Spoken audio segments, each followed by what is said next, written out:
بسم اللہ الرحمن الرحیم۔ السلام علیکم ورحمۃ اللہ وبرکاتہ۔ اندھیری رات کے مسافر، قسط نمبر 1، حصہ اول۔ 1491 کے آخری مہینے کی ایک صبح، افق مشرق پر ابھرتا ہوا سورج اپنی سنہری کرنوں کے جال پھیلا رہا تھا۔ جنوب کے کوہستانوں میں خوابیدہ دھند لگے آہستہ آہستہ اپنا دامن سمیٹ رہے تھے، اور سیرا نوادا، الفجارہ اور الہما کی بلند چوٹیوں پر برف کے تاج جگمگا رہے تھے۔ سنیٹافے کے فوجی کیمپ میں چہل پہل شروع ہو چکی تھی۔ ملکہ ایزابیلا شاہی خیمے سے کچھ دور ایک پہاڑی پر کھڑی تھی، اور غرناطہ کا دھندلا سا منظر اس کے سامنے تھا۔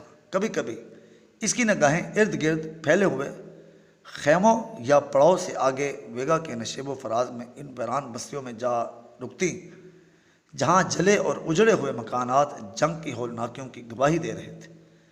لیکن چند ثانیے کے بعد یہ تلمستاتی شہر، جسے وہ 6 میل کے فاصلے سے بار بار دیکھ چکی تھی، اور جس کے بلند مینار اور گنبد اس کے ذہن پر نقش ہو چکے تھے، پھر اس کی نگاہوں کے سامنے آ جاتا۔ جنگ کے ایام میں جب اس نے پہلی بار اس پہاڑی سے غرناطہ کا منظر دیکھا تھا، اس وقت سورج ڈوب رہا تھا، اور اسے ایسا محسوس ہوا تھا کہ سنیٹافے اور الحمرا کا درمیانی فاصلہ یکا یک کم ہو گیا ہے۔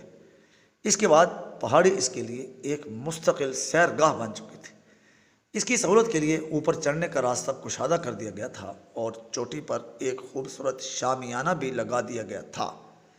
عام طور پر جب وہ شاہی خیمے سے باہر نکلتی تو خادموں اور کنیزوں کی پوری فوج اس کے ساتھ ہوتی تھی، لیکن جب کوئی ذہنی الجھن پیش آتی تو اسے اپنے خاص سہیلیوں کی رفاقت بھی ناگوار گزرتی تھی۔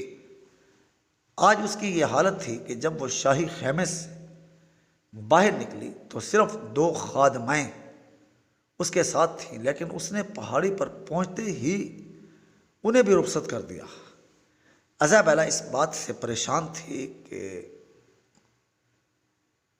قسطلہ کے بشپ اور کلیسا کے محکمہ احتساب کے سربراہ نے اپنے خط میں جنگ بندی کے معاہدے کے خلاف شدید احتجاج کیا تھا، اور فرنڈینڈ کو یہ مشورہ دیا تھا کہ متارکہ جنگ کے معاہدے کو بلا تاخیر منسوخ کر کے غرناطہ پر بھرپور حملہ کرتے۔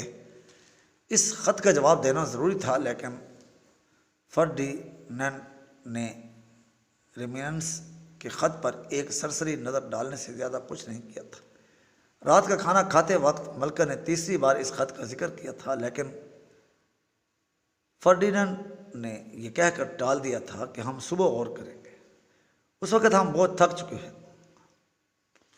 اور جب صبح ہوئی تو وہ گشت پر جا چکا تھا۔ ایزابیلا کچھ دیر شامیانے کے قریب کھڑی رہی، پھر وہ پیچھے ہٹ کر ایک کرسی پر بیٹھ گئی۔ اچانک اسے گھوڑے کی ٹاپ سنائی دی، اور وہ اٹھ کر دائیں طرف دیکھنے لگی۔ فرڈینینڈ ٹیلے پر پہنچتے ہی گھوڑے سے کود پڑا، اور اس نے آگے بڑھ کر ملکہ کے ہاتھ کو بوسہ دیتے ہوئے کہا، آج سردی زیادہ تھی، آپ کو کچھ دیر اور آرام کرنا چاہیے تھا۔ ملکہ نے جواب دیا، جب منزل اتنے قریب آ چکی ہو تو مسافر آرام نہیں کر سکتے۔ آج صبح ہوتے ہی میں آپ کو یاد دلانا چاہتی تھی کہ جنگ بندی کے 10 دن گزر چکے ہیں، اور معاہدے کے مطابق ہمیں سنیٹافے اور غرناطہ کے درمیان یہ 6 میل کا فاصلہ طے کرنے میں 60 دن اور لگ جائیں گے۔ فرڈینینڈ نے جواب دیا، ملکہ آپ یہ کیوں نہیں سوچتی کہ یہ 60 دن اور 6 میل اس قوم کی زندگی اور موت کے درمیان آخری حد فاصل ہیں، جس نے 800 سال اس زمین پر حکومت کی ہے۔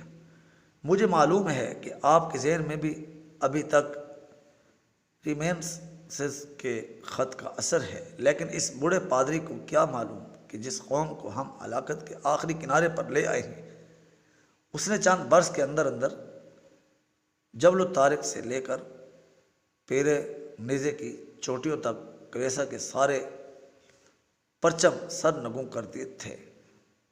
ریمینس کو کون سمجھا سکتا ہے کہ جب اس قوم کا زوال شروع ہو چکا تھا تو بھی کلیسا کی متحدہ قوت کو دریائے ٹاگس اور وادی الکبیر کے درمیان چند منازل کا فاصلہ طے کرنے میں 4 صدیاں لگ گئی تھیں، اور ان 4 صدیوں میں جب کبھی ان کا مدافعانہ جذبہ پیدا ہوا تھا وہ دنوں میں برسوں کا حساب چکا دیتے تھے۔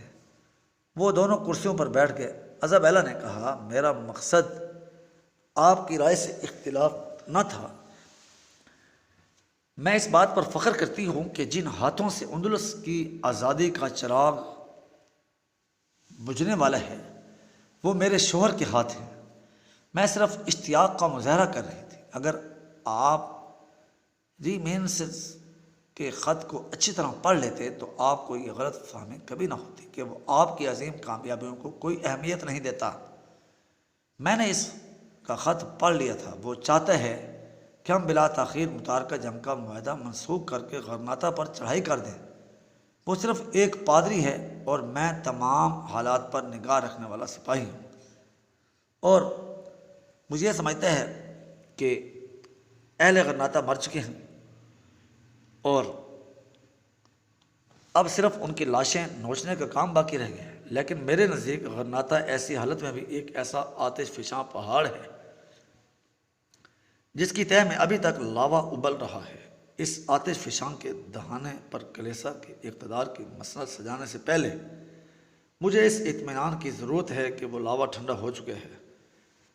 یہ درست ہے کہ ہماری فوجیں غرناطہ سے صرف 6 میل دور ہیں، لیکن متارکہ جنگ کا معاہدہ کرنے سے پہلے میں نے یہ اطمینان کر لیا تھا کہ ہماری جنگ اب غرناطہ کے مضافات کے بجائے اس کی 4 دیواری کے اندر لڑی جائے گی، اور جو کام ہمارے لشکر برسوں میں نہیں کر سکے وہ اب ان لوگوں کے ہاتھوں سے پورا ہو رہا ہے جو غرناطہ کے اندر رہ کر اپنے قوم کے ذہنی حصار کی بنیادیں توڑ سکتے ہیں۔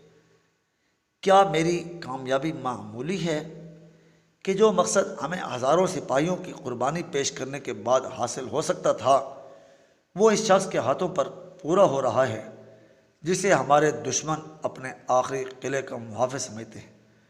ازابیلا نے کہا، میں ہر لمحہ یہ دعا کرتی ہوں کہ جو توقعات آپ نے ابو عبداللہ سے وابستہ کی ہیں وہ پوری ہوں، لیکن کبھی کبھی یہ بات بہت پریشان کرتی ہے کہ وہ ایک بار آپ سے وعدہ خلافی کر چکے ہیں، اس لیے اس پر دوبارہ اعتبار کرنا دانش مندی نہیں۔ فرڈیننڈ بولا، قسطلہ کے بشپ نے بھی اپنے خط میں یہی بات لکھی، لیکن یہ بالکل غلط ہے کہ میں اس پر اعتماد کرتا ہوں۔ وہ ایک عیاش، کاہل اور مطلون مزاج آدمی ہے، مگر مجھے اس کی ضرورت ہے۔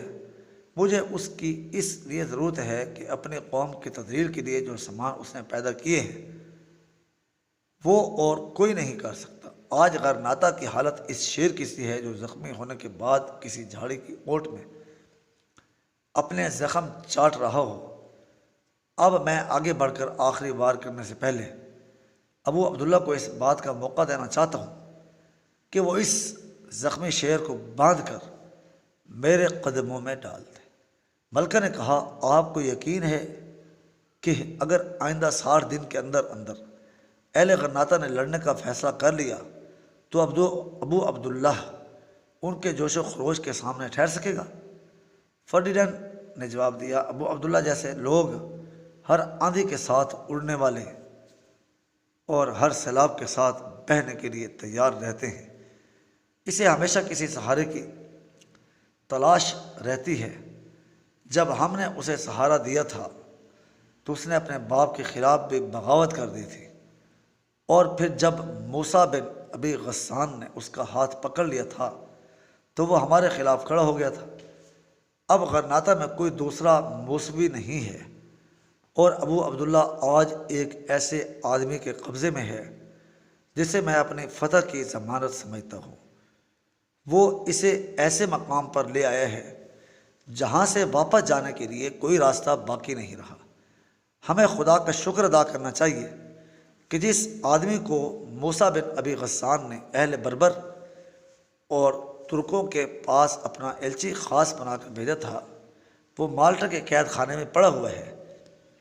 اور اگر وہ بیرونی اعانت حاصل کرنے میں کامیاب ہو جاتا تو ہمارا بنا بنایا کھیل بگڑ سکتا تھا۔ خدا کا شکر ہے یہ آخری خدشہ بھی دور ہو چکا ہے۔ فرڈیننڈ نے جواب دیا، یہ خدشہ اس وقت دور ہوگا جب وہ ایک قیدی کی حیثیت سے میرے سامنے کھڑا ہوگا اور اسے جاننے والے یہی گواہی دیں گے کہ یہ حامد بن زہرہ یہی ہے، جاری ہے۔